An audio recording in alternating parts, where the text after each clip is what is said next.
Olá, sejam mais uma vez bem-vindos aos nossos encontros com as teorias da filosofia do direito e da ciência política. Na aula de hoje, nós vamos trabalhar um filósofo que ainda está vivo, que faz parte da escola de Frankfurt, que nós já estudamos aqui, mais especificamente da segunda geração da escola de Frankfurt. Estamos falando de Jürgen Habermas, que é um pensador extremamente importante, sobretudo para a comunicação, para a teoria política, para o direito, por causa da sua importante teoria, a teoria da razão comunicativa ou do agir comunicativo, como preferem alguns. Habermas se notabiliza por propor um arcabouço teórico que é, de certa maneira, uma recuperação dos espaços da capacidade discursiva e da possibilidade de promover, por meio de uma recuperação da noção de esfera pública, que nasce no pensamento grego, trazendo para as atuais e modernas democracias. Dessa forma, seu pensamento está apropriado para o exercício do direito, para as modernas democracias no Ocidente, e é assim por dizer, um pensador extremamente importante para todos aqueles que estão interessados numa formação de consenso, num agir político e, principalmente, num exercício adequado do direito dentro das instituições e das sociedades democráticas. Vamos, então, conhecer um pouco desse pensamento, desse pensador alemão, e que tanto tem de certa forma, influenciado o pensamento no século XX e também, por que não dizer, aqui também no século XXI, nesse início de século, com as transformações, sobretudo no campo das novas tecnologias de comunicação. Habermas é um alemão, ele nasce em pleno momento da escola de Frankfurt e vai se tornar um assistente, né, de um dos expoentes dessa escola de Frankfurt, que é Theodor Adorno. E, por causa disso, não apenas sendo assistente, posteriormente ele vai se tornar professor na Universidade de Frankfurt.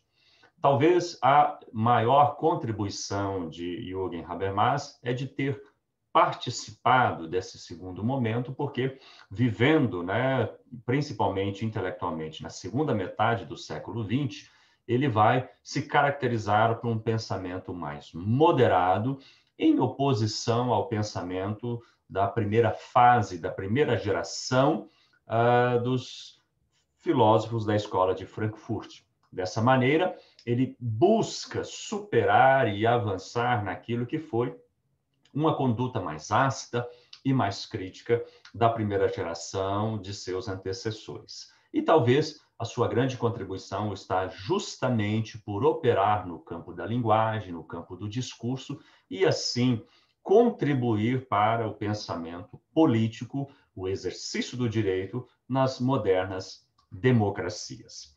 Para que a gente compreenda esse avanço e essa tentativa de a superação, vamos colocar desse modo, dos teóricos da escola de Frankfurt, da qual ele fez parte e sucedeu os seus colegas, é importante a gente verificar aqui alguns acontecimentos que estão se situando mais especificamente na segunda metade do século XX, que talvez nos faça compreender aí a grande contribuição de Habermas. A primeira coisa que a gente tem que pontuar é que, de pós-guerra, está havendo, principalmente no campo das telecomunicações, um enorme avanço e desenvolvimento.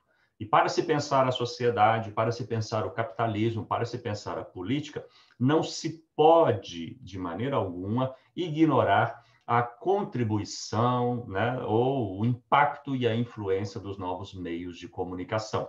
E Habermas vai fazer uma grande arcabouço teórico, porque ele vai buscar inspiração na Grécia, vai buscar inspiração principalmente nas inovações tecnológicas do campo da comunicação da era iluminista, para compreender aí e criticar adequadamente a televisão, o rádio, a imprensa moderna, o cinema, e porque ele ainda se encontra vivo, ele está com 91 anos, produzindo, palestrando, principalmente, mais recentemente, a internet e o surgimento das diversas redes sociais, das quais hoje todos nós fazemos parte. Mas situando aí também as ditaduras na América Latina, a Guerra Fria, que tomou boa parte do século XX, tendo findado em 1991 ou 89 para outros, e o surgimento da União Europeia em 1993,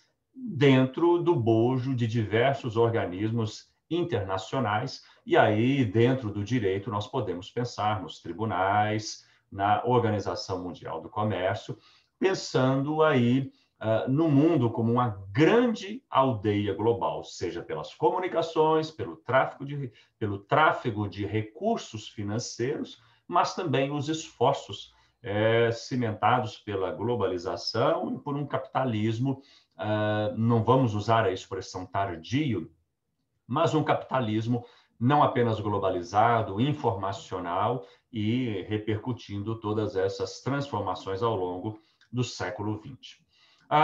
Qual é, digamos assim, a contribuição de Habermas, ou o avanço, se pudermos falar dessa forma, em relação aos teóricos como Adorno, Horkheim, Marcuse, Walter Benjamin, que foram os pensadores da Escola de Frankfurt da primeira geração ou da primeira metade do século XX.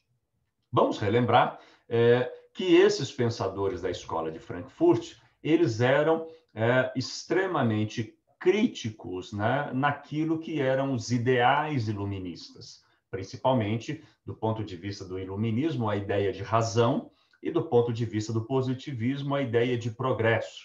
E aí há um termo cunhado por Habermas, que é a ideia de uma razão instrumental, ou uma racionalidade técnica, que, embora tenha sido uma promessa, acabou se tornando, para os pensadores do modelo da primeira escola, da primeira geração, como uma razão que domina, uma racionalidade técnica muito voltada no capitalismo para os resultados, para o avanço, para a ideia de progresso, mas que se traduziram numa enorme dominação da sociedade, e isso foi verificado.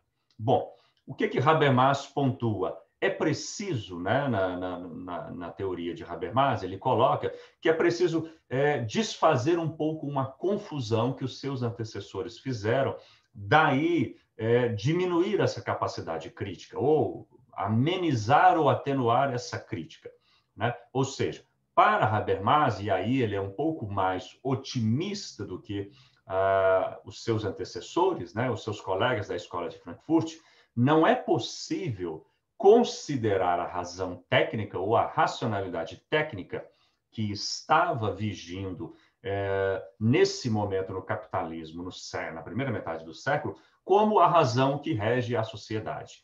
É como se você pegasse uma determinada forma de razão que foi apropriada pelo capitalismo e pela industrialização e, de certa forma, uma forma de dominação, mas não enxergasse que há outras formas de razão, sobretudo uma racionalidade comunicativa, discursiva, que também faz parte da sociedade. Então, a contribuição de Habermas nesse primeiro momento é justamente atenuar esse lado, esse viés crítico, não embarcar nesse teor muito negativo e pessimista da Escola de Frankfurt, mas recuperar na sua teoria uma outra possibilidade de enxergar a razão, mas principalmente a razão que vem desde o iluminismo, que é a razão centrada na discussão, na linguagem, na emancipação do ser humano. Ou seja, o que Habermas quer colocar é o seguinte: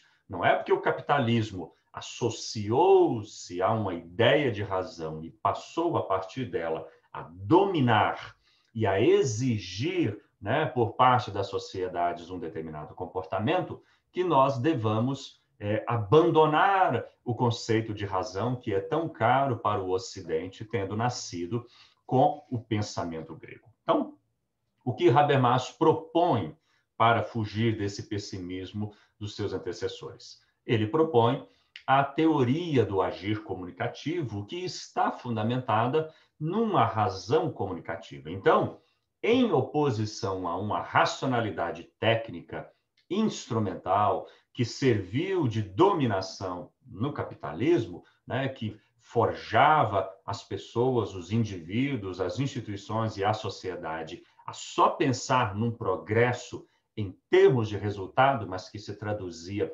numa dominação e opressão da sociedade, Habermas recupera a ideia de um agir comunicativo que está fundamentado dentro da tradição iluminista de liberdade, de racionalidade e capacidade do ser humano para uma capacidade crítica. A ideia, né, Habermas gosta de colocar, e muito daqueles que escreveram sobre o pensamento de Habermas interpretam, é que ele consegue, dessa forma, trabalhar a possibilidade de fazer um vínculo entre as teorias do socialismo e a democracia, né? Ou seja, uma tentativa aí de ligar a possibilidade de restabelecer esses ideais iluministas para que eles possam fazer frente a essa racionalidade dominadora, técnica e instrumental vigente no século passado e que foi denunciada pelos seus colegas. A ideia aí é justamente essa. A partir do agir comunicativo, a partir da possibilidade de recuperar o discurso, o diálogo, principalmente voltado para o consenso, a possibilidade de resgatar os temas que são caros à participação política dos indivíduos, para que eles possam, dessa forma, forjar as suas identidades, quaisquer que elas sejam, e o seu senso de pertença justamente nos estados dos quais fazem parte. Vamos lembrar aqui que essa tentativa, a teoria do agir comunicativo de Habermas, tem uma boa relação com dois pensadores. Um deles, o próprio Rousseau, com a ideia de vontade geral, um contratualista que nós já vimos aqui.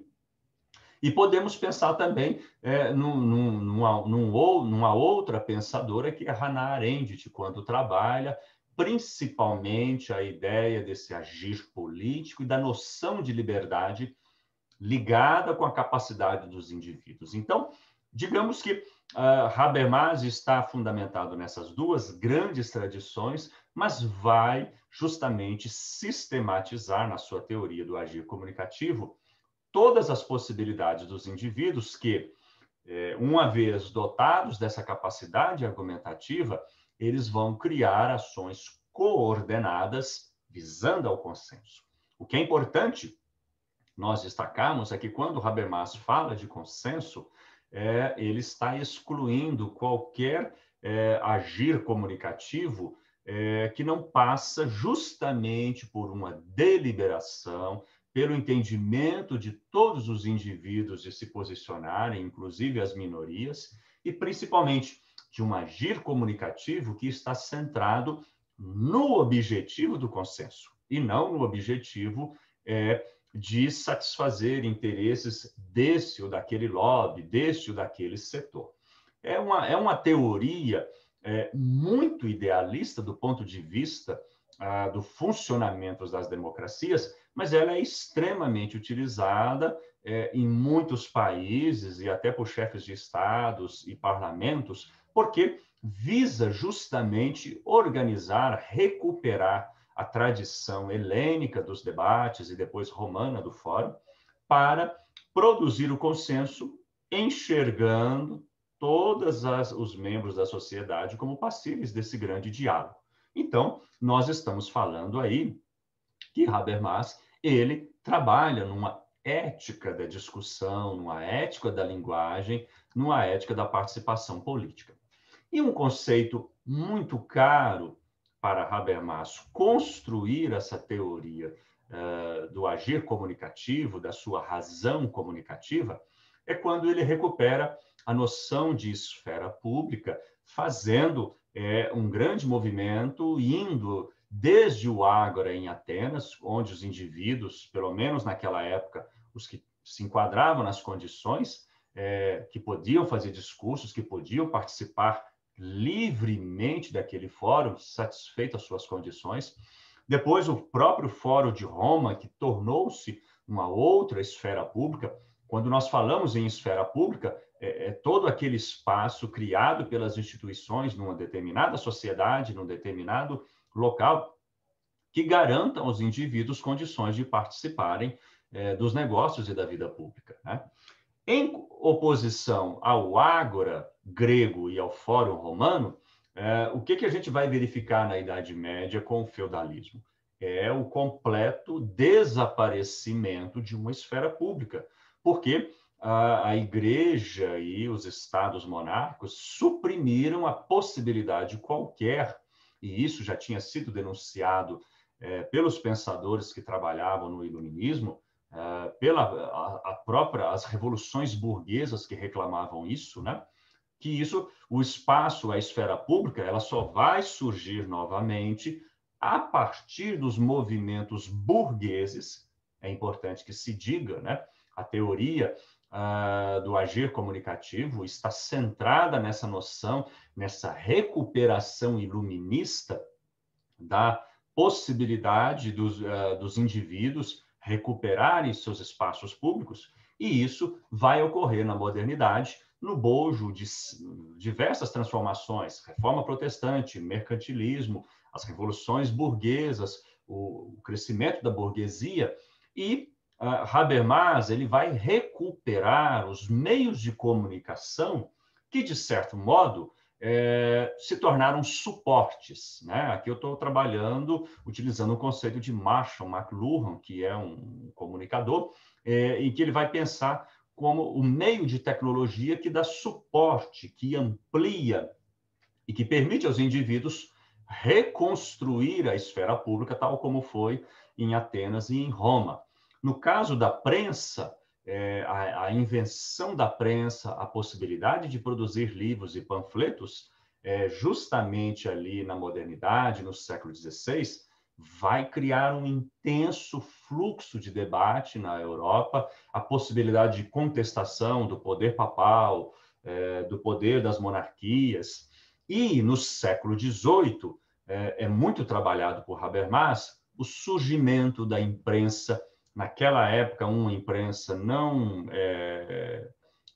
ligada a interesses midiáticos, né, corporativos, partidários, ou de conglomerados, tal como nós conhecemos no século XX, mas surge uma imprensa livre no século XVIII, e estes espaços, esses meios de comunicação, há autores que citam até os cafés em Paris como local das discussões ali da burguesia, justamente reclamando espaço, possibilidade, que estavam, até aquele momento, restritos aos membros da corte e o clero. Então, Habermas vai recuperar isso e no século XX, obviamente, ele vai discutir, no caso aí agora, com outros suportes que já estão no século XX. Aí nós já temos o jornal impresso, nós temos o rádio, a televisão que surge ali no final da primeira metade do século XX, o próprio cinema que surgiu no início, que são, na opinião de Habermas, suportes que vão ampliar em muito essa esfera pública. Muito embora Habermas não perde a capacidade crítica de vislumbrar, tal como foi seus antecessores, os riscos de quando estes suportes estão dominados pela indústria cultural. De toda forma, é uma grande preocupação no pensamento de Habermas a ideia dos meios de comunicação funcionarem como esfera pública. E aí, como ele está vivo, ele assistiu não apenas jornal, rádio, cinema e TV, mas principalmente, mais recentemente, a partir dali de 1995, o surgimento da internet, das redes sociais, como uma ampliação e talvez até uma contestação, porque boa parte da imprensa no século XX tornou-se conglomerados e ficou alijado a interesses de toda sorte. Portanto, muito importante não esquecer da noção de esfera pública, principalmente a noção de que a teoria do agir comunicativo de Habermas são todos os esforços que visam ações coordenadas, institucionalizadas nas democracias, visando o consenso. E essa recuperação é muito proveitosa.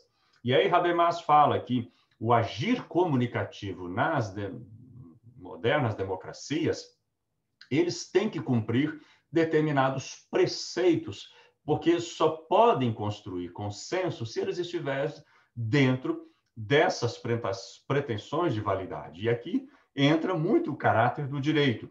A primeira pretensão é de que esse agir comunicativo ele tem que ser inteligível para todas as pessoas. Né? Note que se há um espaço, uma esfera pública que fala num determinado código e que boa parte da sociedade não compreende, ou é um código restrito a especialistas, não cumpre esse primeiro critério. Da mesma maneira, a pretensão de verdade. Se visa o consenso, não pode haver nenhuma espécie de manipulação dentro das possibilidades desse agir comunicativo. Da mesma maneira, e aí que entra essa ética do discurso em Habermas, a pretensão da sinceridade e da honestidade. Não pode haver, de modo algum, nenhuma maculação ou esconder qual é a verdadeira pretensão. Porque não pode se falar em consenso quando determinados membros de um parlamento estão agindo com outros interesses ou tentando ocultar esses interesses. E, por último, uma pretensão de correção normativa. As ações coordenadas visando ao consenso, elas precisam cumprir normas e valores dos ordenamentos que estão respectivos dentro dessas democracias. Olhando dessa maneira, podemos imaginar que talvez está muito idealizado, mas é somente a partir dessa enorme concepção que Habermas recupera aí os valores iluministas, os valores burgueses de liberdade de opinião, liberdade de expressão, que são fundamentais. E aí a gente pode colocar as instituições que são fundamentais para isso, né? Um judiciário extremamente independente, uma imprensa independente, a liberdade de opinião, né? A proteção, né?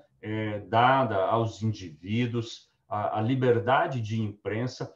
Repare que é uma teoria extremamente importante para o funcionamento do direito, para o funcionamento do Estado nas modernas democracias. Né? Por mais que pareça extremamente idealizado, mas é justamente uma correta recuperação dos ideais iluministas e também dos ideais que nasceram no ágora grego, né, da possibilidade discursiva, da ideia de garantir aos cidadãos a efetiva participação.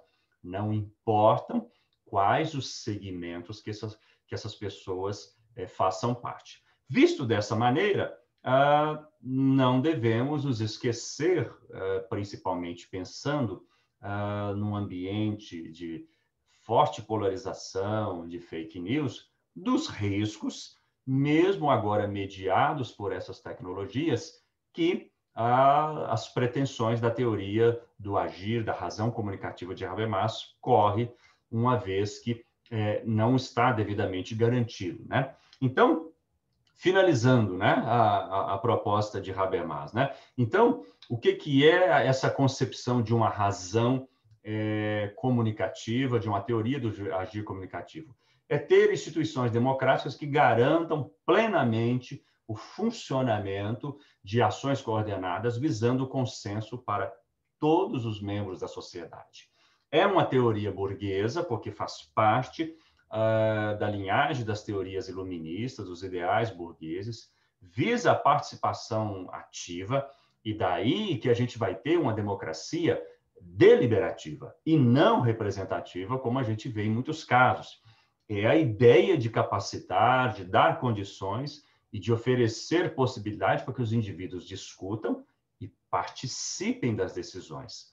Porque, uma vez que temos consenso, nós podemos falar efetivamente que temos uma opinião pública, temos uma esfera pública, tal como foi localizado historicamente no Ágora grego, no Fórum Romano, e que Habermas identificou ali naqueles espaços da imprensa, naqueles espaços ali que fomentaram as revoluções burguesas. E com isso, essa é uma grande contribuição para o pensamento, para o Estado, para o direito na atualidade. Finalizamos, então, deixando aqui algumas dicas de filmes, né, que repercutem um pouco, né, justamente talvez aí no século XX, a história do voto feminino, né, no Reino Unido, a história do reconhecimento dos direitos da comunidade homossexual na Califórnia, nos Estados Unidos, né, com o filme Milk, ou As Sufragistas, onde nós podemos verificar a luta por direitos e os momentos em que a participação de indivíduos criaram intensas esferas públicas, né? Não perca esse conceito, esfera pública, que fez com que as instituições e determinados países, determinadas sociedades fossem obrigados a reconhecer o direito dos indivíduos de participar ativamente do processo democrático. É isso.